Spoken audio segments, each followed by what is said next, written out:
Hello all, welcome back to our YouTube channel. I am Kritarth और आज के इस वीडियो में हम पढ़ेंगे lesson 12 of class 12 book 2 India people and economy. ये लास्ट चैप्टर है आपकी बुक का। आई होप आपको अब तक मेरे जितने भी वीडियोस हैं वो पसंद आए होंगे and please do like this video. अगर आपने अभी तक वीडियो को लाइक नहीं किया है तो लाइक कर दीजिए और सब्सक्राइब करना मत भूलिएगा हमारे चैनल को, जो अक्सर आप लोग भूल जाते हैं। तो चलिए शुरू करते हैं इस चैप्टर को।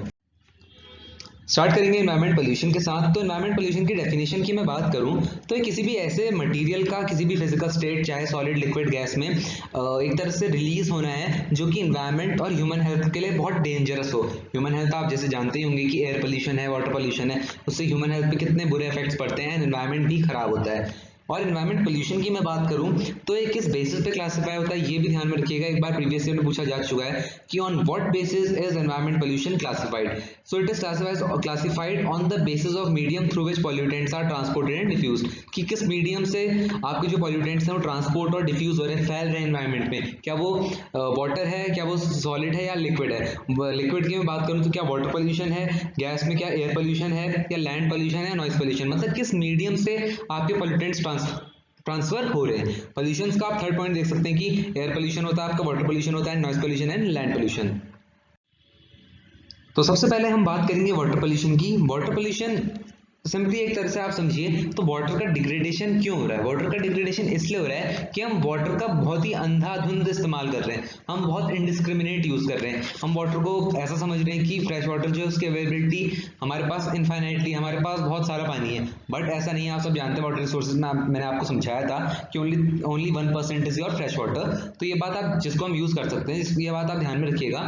तो वाटर डिग्रेडेशन हो रहा है due to indiscriminate use of water. Second है सरफेस वाटर। अब सरफेस वाटर हम बात करें तो आपके लेक्स, रिवर्स, पॉन्ड जितने भी हैं ये हमेशा गंदे रहते हैं and they are not fit for consumption. चाहे आप रिवर में जाओ, लेक में जाओ, they are not fit for consumption. उनका पानी आप डायरेक्टली कंज्यूम नहीं कर सकते क्योंकि उनमें हमेशा ऑर्गेनिक, इनऑर्गेनिक सब्सटेंसेस, जितने भी आपके बायोटिक, एबायोटिक वेस्ट है वो हमेशा रहता है, और इसके साथ उसमें डस्ट पार्टिकल्स, कई सस्पेंडेड पार्टिकल्स, ये सब मौजूद रहते हैं। थर्ड पॉइंट आपको बताते हैं नेचुरल वाटर पोल्यूटेंट्स। तो वाटर ह्यूमन भी पोल्यूट करते हैं एंड नेचर भी पोल्यूट करता है। नेचुरल पोल्यूटेंट्स की मैं बात करूं तो दे आर इरोजन, जो आपका सॉइल इरोजन, ये सब इरोजन सब एक तरह से रिमूव होकर आती है पूरी सॉइल वगैरह। एंड डीके, जो एनिमल्स का, एक्वाटिक एनिमल्स जो डीके हो जाते हैं, डेथ हो जाती है उनकी पानी में ही, उनके डीके, डिकम्पोज्ड उनकी बॉडी, प्लांट एंड एनिमल, ये सब चीजें भी वाटर को पोल्यूट करती हैं। बट अगर हम बात करें, कंपैरिजन लें वाटर पोल्यूटेंट्स जो आपके नेचर के द्वारा हैं और ह्यूमन के द्वारा हैं, तो ह्यूमन एक्टिविटी सबसे ज्यादा वाटर पोल्यूशन करती हैं।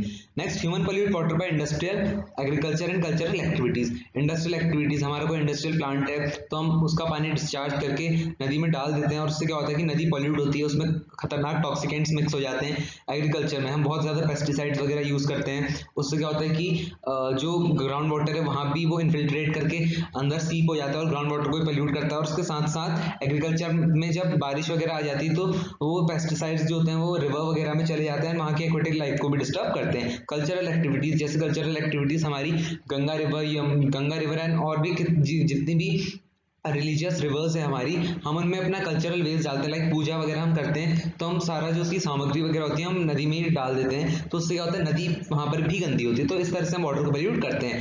Industries produce toxics and dispose them into running which destroys the ecosystem. वही बात है, इंडस्ट्रीज टॉक्सिकेंट्स प्रोड्यूस करती हैं और वाटर में डाल देती हैं उसको, जो इकोसिस्टम को बर्बाद कर देते हैं। और मेजर वाटर पोल्यूटिंग इंडस्ट्रीज देख लीजिए, they are leather, pulp and paper chemicals. ये वाटर को बहुत सिग्निफिकेंटली पोल्यूट करती हैं।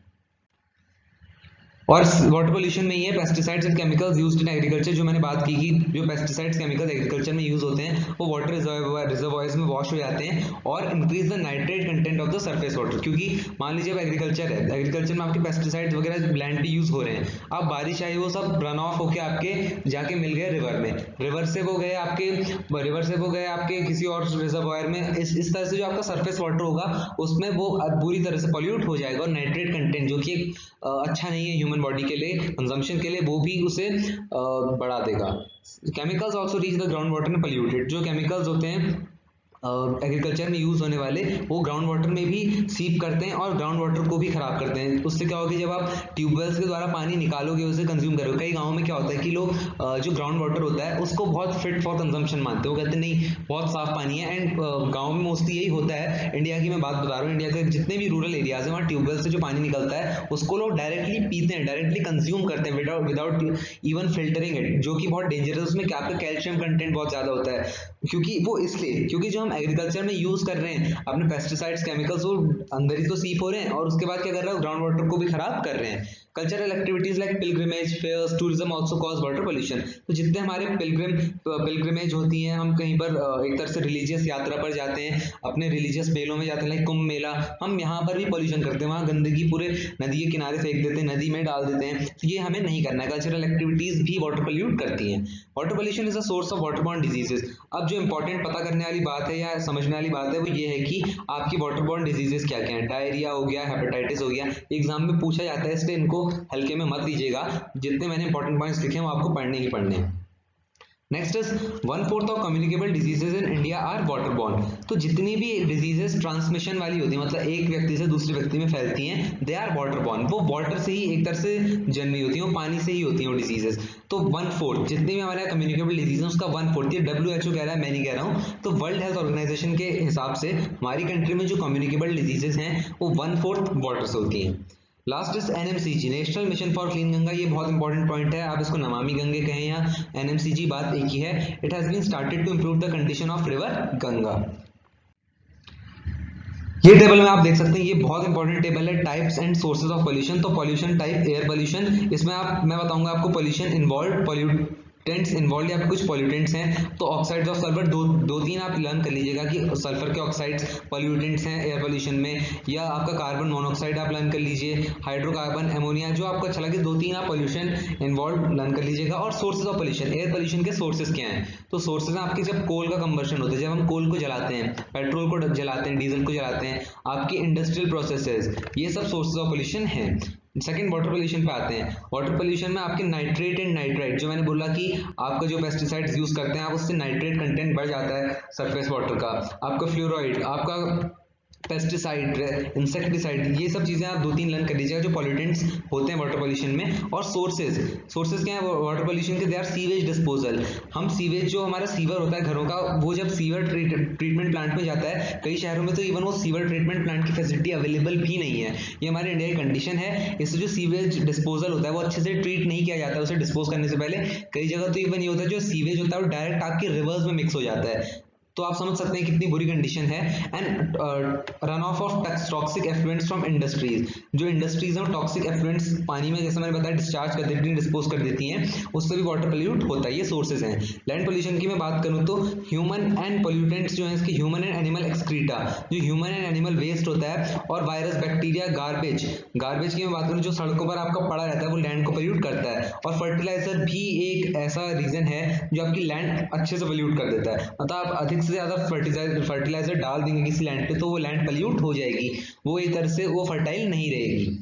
इसके सोर्सेज देख लीजिए। इम्प्रॉपर ह्यूमन एक्टिविटीज, जो हमारी इम्प्रॉपर ह्यूमन एक्टिविटीज हैं, हम क्या नाम कहते हैं, लैंड पे खूब सारा कचरा डाले जा रहे हैं, अपने आसपास कोई प्लॉट पड़ा हुआ है उसमें एक तरह से पूरी कॉलोनी पूरा कूड़ा डाले जा रही है, वो हमारी इम्प्रॉपर ह्यूमन एक्टिविटीज है जो लैंड पोल्यूट कर रही है। Disposal of untreated industrial waste, कई इंडस्ट्रीज, हालांकि अब इंडिया में होने लगा है कि लॉज भी इतने सख्त बन चुके हैं कि इंडस्ट्रीज को पहले सीवेज को ट्रीट कर, मतलब सॉरी, अपना जो वेस्ट है उसको ट्रीट करना है, फिर आपको रिवर बॉडीज में डालना है। बट कुछ इंडस्ट्रीज अभी भी हैं जो अपने जो टॉक्सिकेंट्स होती हैं वो डायरेक्टली रिवर में, डायरेक्टली लैंड में डाल देती हैं। इससे क्या होता है कि जो लैंड होती है वो एक तरह से खराब हो जाती है। Use of pesticides and fertilizer again एक सोर्स है पॉल्यूशन का, मेजर सोर्स है लैंड पॉल्यूशन में, क्योंकि जब हम कूड़ा कचरा लैंड पे डाल देते हैं उससे हमारी लैंड पोल्यूट होती है। Last is noise pollution. Noise pollution की मैं बात करूँ तो pollution involve high level of noise about tolerance level, जितना हम सह नहीं सकते उससे ज्यादा नॉइज अगर हमारे कानों में कोई एक तरह से हो हमारे आसपास तो नॉइज पोल्यूशन होता है कि हम सह ही नहीं सकते उसको। सोर्सेज ऑफ पोल्यूशन की बात करें तो ऑटोमोबाइल्स, जो आपके जितने वाहन है, ट्रैफिक है, जो आपके ट्रैफिक में खड़े होकर हॉर्न आप लोग बजाते हैं, ऐसा नहीं करना चाहिए क्योंकि इससे नॉइज पोल्यूशन बढ़ता है। आपके इंडस्ट्रियल प्रोसेसिंग, जितना कंस्ट्रक्शन वर्क आपका होता है उसमें जो आवाज़ें आती हैं, noise pollution, it is all noise pollution. And आपकी नॉइज पोल्यूशन में आपके लाउड स्पीकर, जितने भी आप शादियों में पार्टी में यूज़ करते हैं लाउड स्पीकर, उनसे भी नॉइज पोल्यूशन होता है।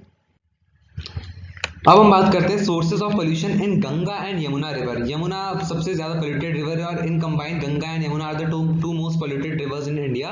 तो गंगा की मैं बात करूं तो उत्तर प्रदेश, बिहार एंड वेस्ट बंगाल से बहती है। अब तो ये मेजर ऐसे स्टेट्स हैं जहां मेजर पार्ट गंगा का है। पोल्यूटेड स्ट्रेच आप देख लीजिए कि कौन से पोल्यूटेड स्ट्रेच है, और ध्यान रखिए इन टेबल्स को अच्छे से पढ़िएगा, क्वेश्चन आ चुका है इनसे कि पोल्यूटेड स्ट्रेच आप बताइए, name any one polluted stretch of Ganga. And सब ये चीजें आपको लर्न करनी है। तो डाउनस्ट्रीम ऑफ कानपुर, जो कानपुर की डाउनस्ट्रीम है, डाउनस्ट्रीम अपस्ट्रीम आई होप आप सबको पता होगा। फरक्का बैराज है आपका, ये सब इसके पोल्यूटेड स्ट्रेच है। यहाँ पोल्यूशन बहुत ज्यादा है गंगा रिवर का।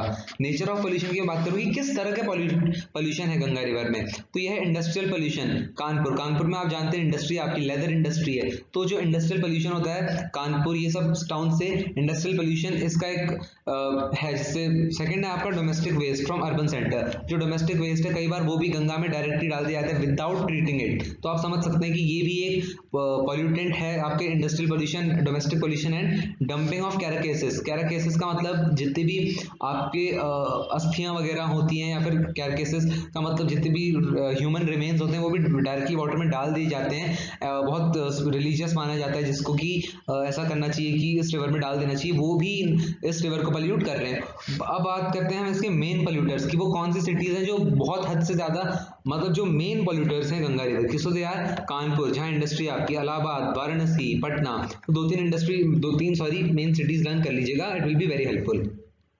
अब आते हैं हम यमुना में। यमुना आपकी दिल्ली एंड उत्तर प्रदेश में इसके मेन स्ट्रेच हैं। तो इसके जो पोल्यूटेड स्ट्रेच है, पोल्यूटेड स्ट्रेच मतलब वो पार्ट रिवर का जहाँ सबसे ज्यादा पोल्यूशन है।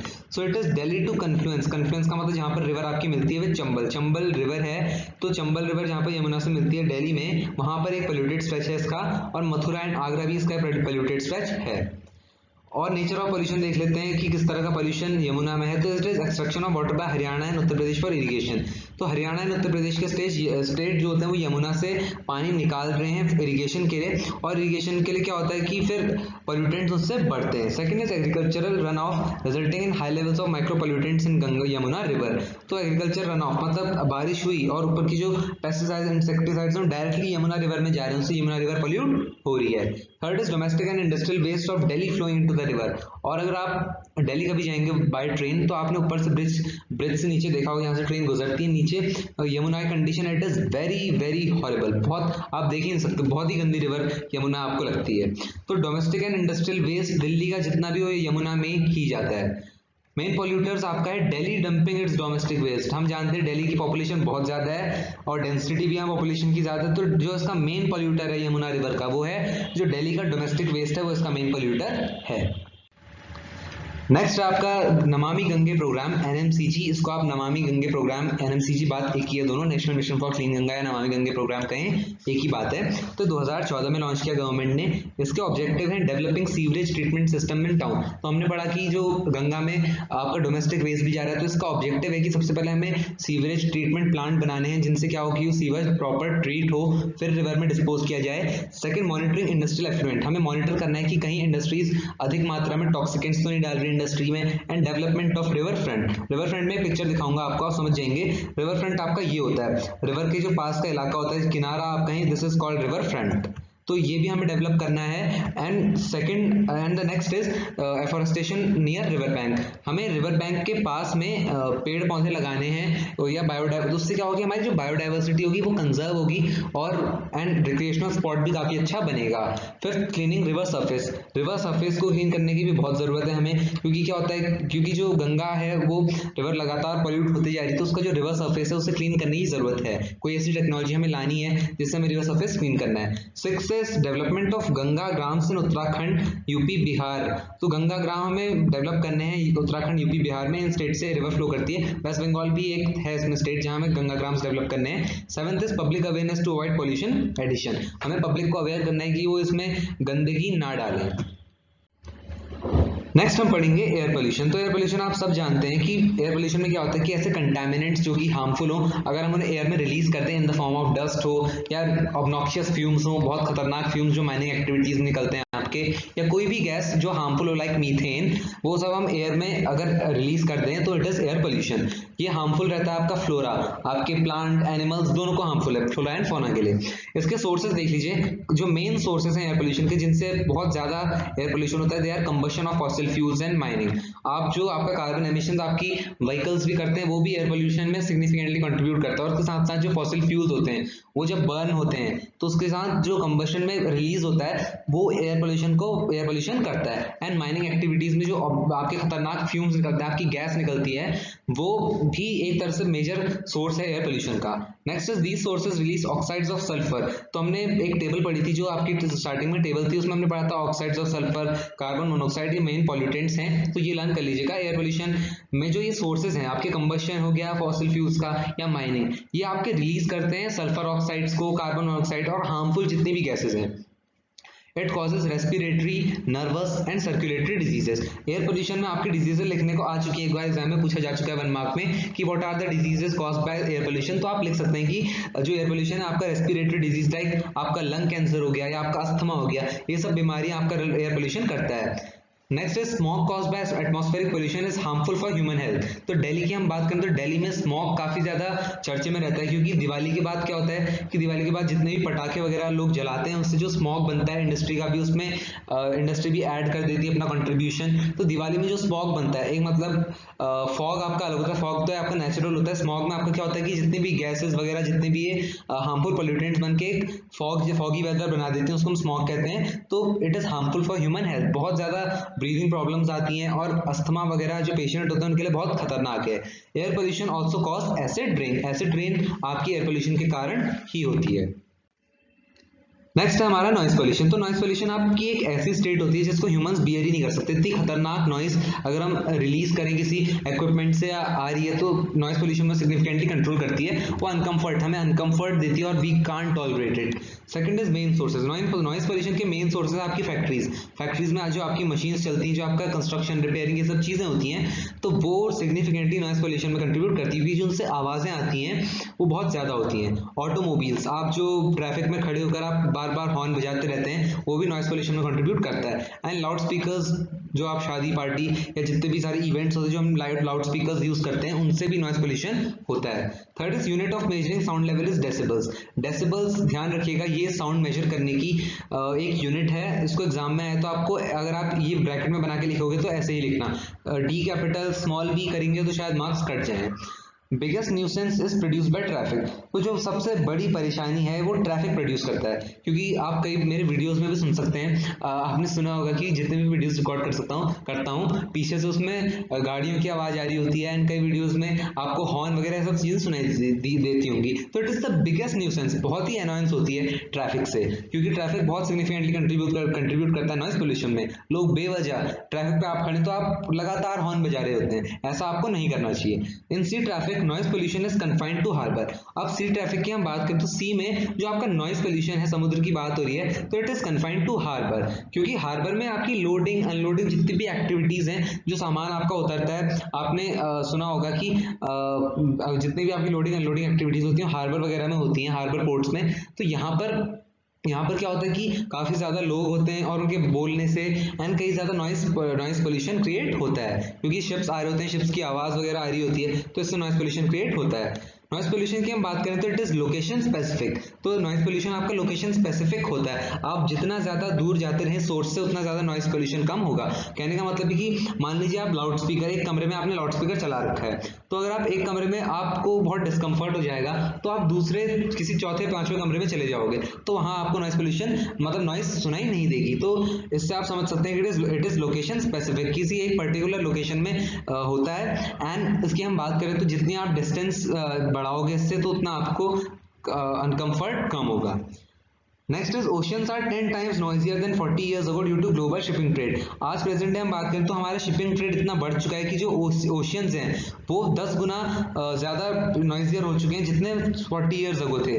तो आप समझ सकते हैं कि जो इतना ग्लोबल शिपिंग ट्रेड है, जितने शिप्स वगैरह आते हैं, उनसे जो है वो ओशियंस आर बिकमिंग नॉइजियर। और नॉइज पोल्यूशन के हार्मफुल कॉन्सिक्वेंसेस देख लीजिए। एनोयंस, जो परेशानियां लोगों को होती है, जो लोग चिड़चिड़े हो जाते हैं, हाइपरटेंशन, लॉस ऑफ हियरिंग, इसके साथ स्लीप डिस्टर्बेंसेस, आपका एक और स्लीप की बीमारी आती है, इट इज कॉल्ड इंसोम्निया। जो इंसोम्निया पेशेंट्स होते हैं उन्हें बहुत दिक्कत आती है नॉइज पोल्यूशन, और इसलिए उनके डॉक्टर्स एडवाइस करते हैं कि वो नॉइज के ऐसे सोर्सेज से दूर रहें। Next is urban waste disposal. तो अर्बन वेस्ट डिस्पोजल का मतलब है कि अर्बन एरियाज में वेस्ट डिस्पोज कैसे किया जाता है। सबसे पहले हम फीचर देख लेते हैं अर्बन एरियाज के।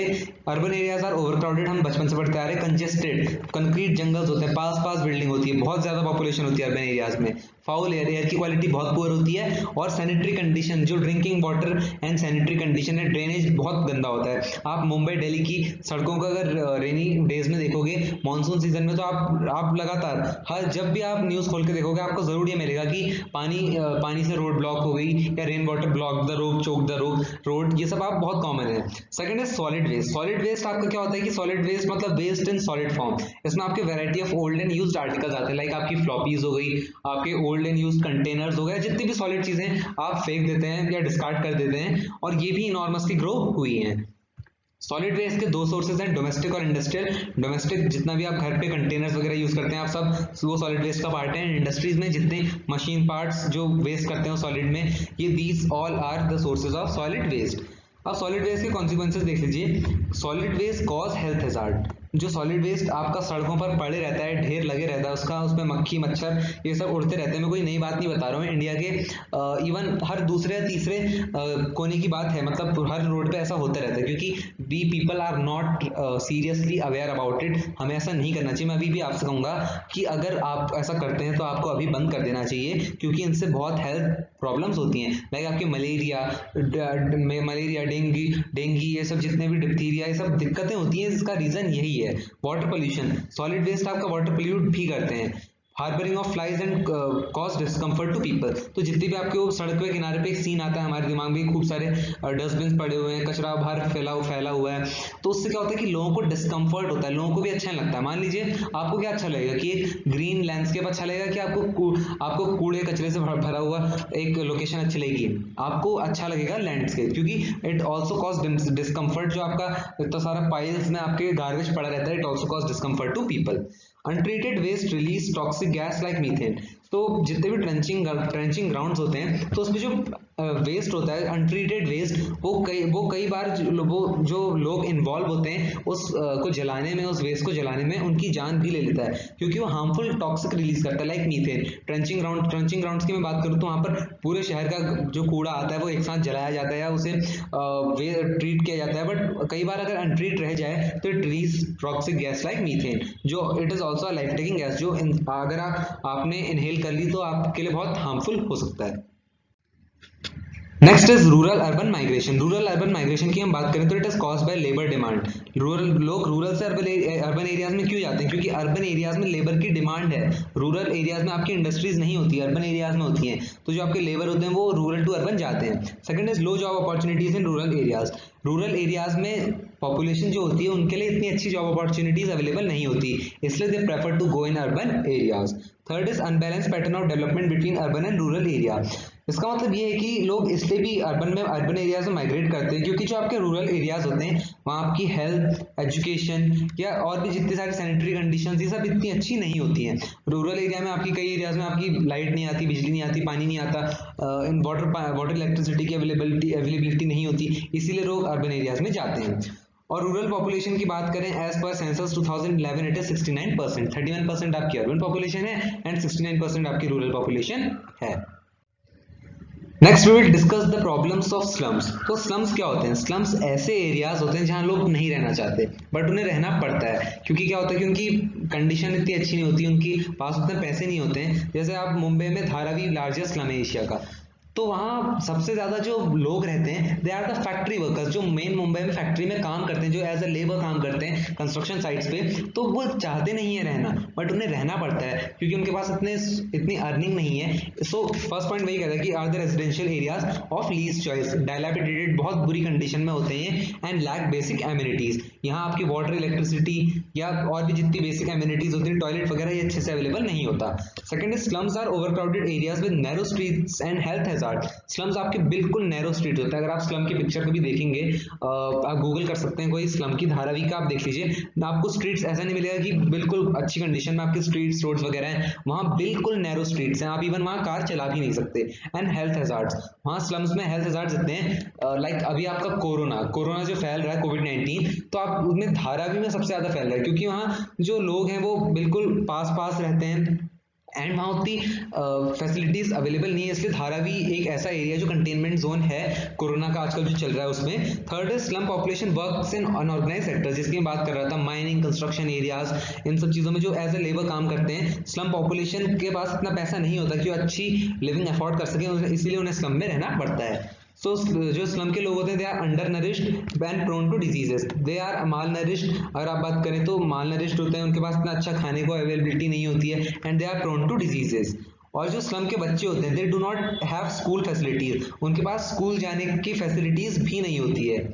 Next, poverty makes them vulnerable to drug abuse, crime etcetera. तो जो गरीबी में एक तरह से जो विशियस सर्कल है गरीबी का, वो उन्हें मजबूर कर देता है कि वो ड्रग अब्यूज में इन्वॉल्व हो, ड्रग्स को बेचें, क्राइम करें या थीवरी करें। कई सारी ऐसी जो छोटी मोटी घटनाएं हैं, या कई बार ये बड़े में भी रिजल्ट करती हैं, लाइक मर्डर्स एंड वो क्या नाम कहते हैं आपका अंडरवर्ल्ड का टाइप का जो आता है आपका धारावी का सुन के। तो जितने भी आपके हैं, तो आप समझ सकते हैं कि अगर पॉवर्टी जो है, वहाँ के जो लोग इतने गरीब हैं, which makes them vulnerable, prone to drug abuse, crime, etc. Swachh Bharat Mission, a part of Urban Renewal Mission, is launched to improve life of slums. तो जो स्वच्छ भारत मिशन लॉन्च हुआ है, इसके दो पार्ट हैं स्वच्छ भारत के, रूरल एंड अर्बन। तो अर्बन वाला जो पार्ट है, ये लॉन्च किया गया है to improve the life of slum people. जो स्लम एरियाज की कंडीशन है उसको इम्प्रूव करना, वहाँ के लोगों को अच्छी बेटर स्टैंडर्ड ऑफ लिविंग देना, ये सब इसके ऑब्जेक्टिव्स हैं। And last is Dharavi is the largest slum in Asia, जो मैं ऑलरेडी बता चुका हूँ।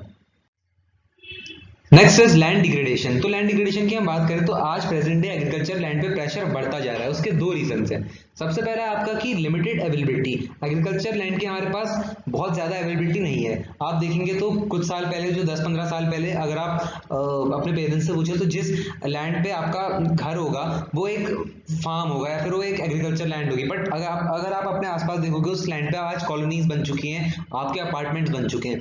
तो ये लिमिटेड अवेलेबिलिटी है लैंड की। और जो एग्रीकल्चर लैंड हमारे पास आज है भी, तो उसकी क्वालिटी, उसमें से कई जो लैंड है उनकी क्वालिटी खत्म होती जा रही है due to our human activities. Like हम ज्यादा से ज्यादा पेस्टिसाइड्स अपने क्रॉप को ग्रो करने के लिए पेस्टिसाइड्स यूज कर रहे हैं, उससे जो क्वालिटी है वो डिटीरियोरेट हो रही है।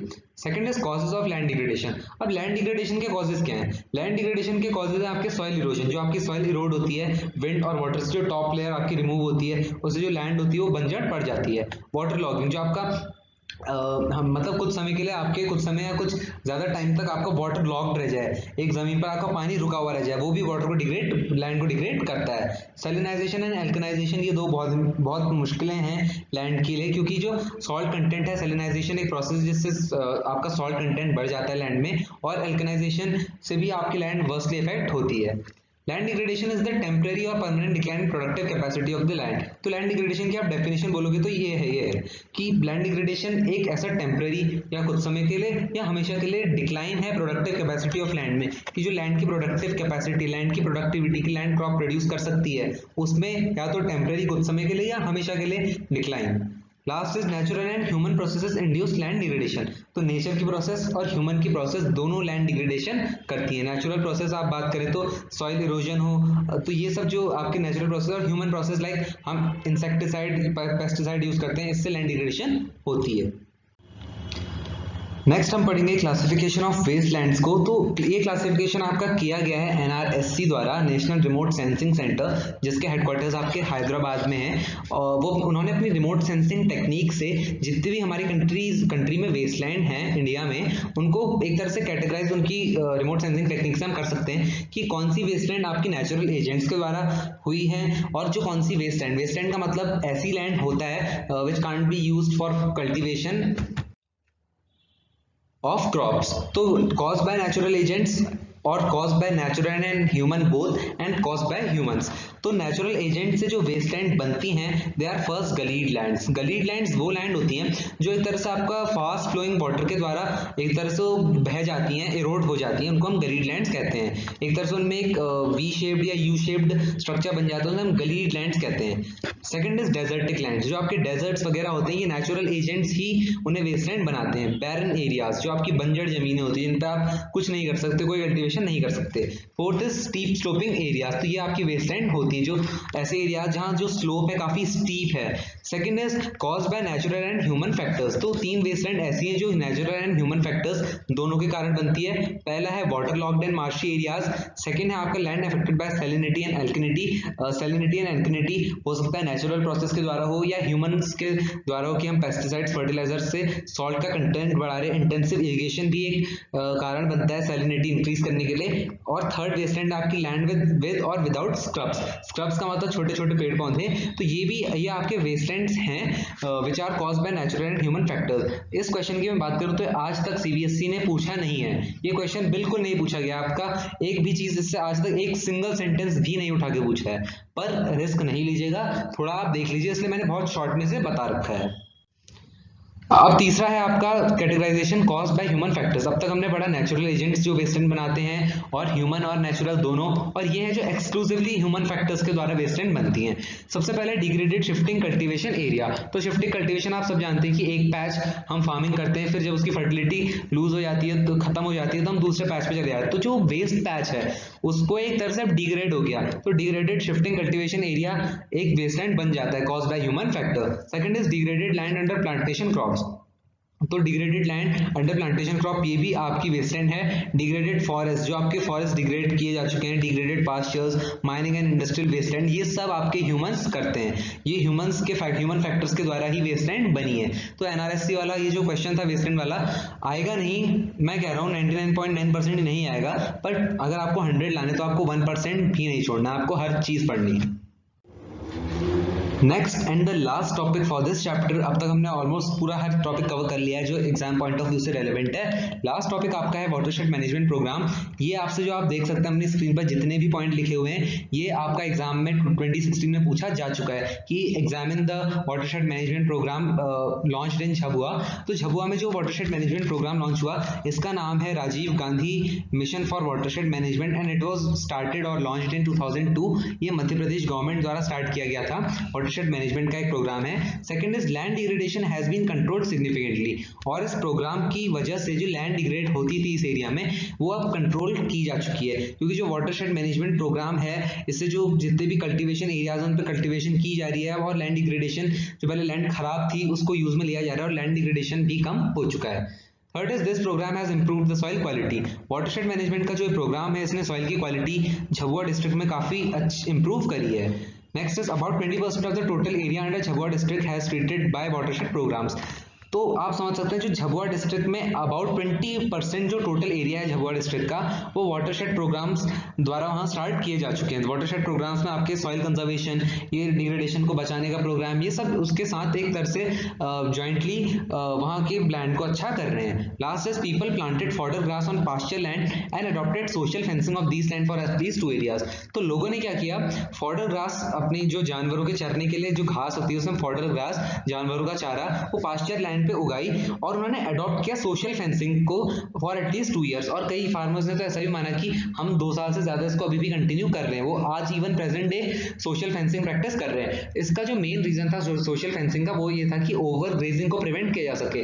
आप जानते होंगे कि डिफॉरेस्टेशन, ओवर ग्रेजिंग, डिफॉरेस्टेशन तो इसमें नहीं आएगा, बट जो ओवर ग्रेजिंग है वो भी एक सीरियस प्रॉब्लम है एनवायरमेंट के लिए। जो जानवर ज्यादा चर देते हैं उससे क्या होता है कि जो सॉइल होती है वो रिमूव हो जाती है, ग्रास को ज्यादा नहीं चरना है, इसलिए उन्होंने सोशल फेंसिंग करी। उन्होंने स्टॉल्स एंड पेन्स मतलब एक छोटे छोटे एरियाज में पास्चर लैंड बनाए फेंसिंग करके और जानवरों को उतने एरिया में चरने को छोड़ा। जब वो वहां की घास खत्म हो जाती थी तो दूसरी फेंस में जानवरों को छोड़ देते थे फॉर इनटेक ऑफ फॉडर। तो आई होप आपको क्लियर हुआ होगा।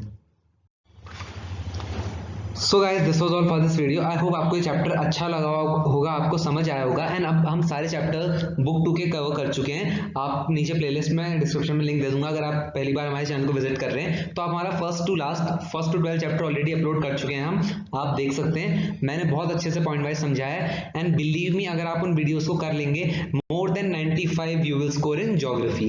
So this was all. Like, subscribe and share. Thank you.